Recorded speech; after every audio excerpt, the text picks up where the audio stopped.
Naglabas na ng price guides para sa school supplies ang Department of Trade and Industry o DTI. Ipinabatid ng ahensya na bumaba ang presyo ng ilang school supply na ang price cuts ay mula piso hanggang 10 piso.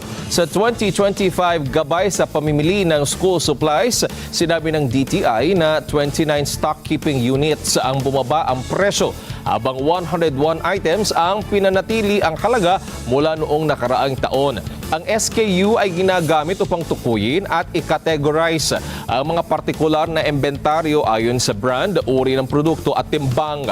Kabilang sa mga item na bumaba ang presyo ay notebooks, pad paper at lapis. Sa notebook SKUs, nasa 5 pesos hanggang 10 pesos o 20% hanggang 37% ang ibinaba. Sa pad paper, mas mura ng piso hanggang 6 na piso. Ang lapis naman bumaba ng 5 piso o 25% mula noong nakaraang taon. Sinabi ni DTI Secretary Cristina Roque, titiyakin nila ang abot kayang presyo ng mga gamit sa eskwelahan.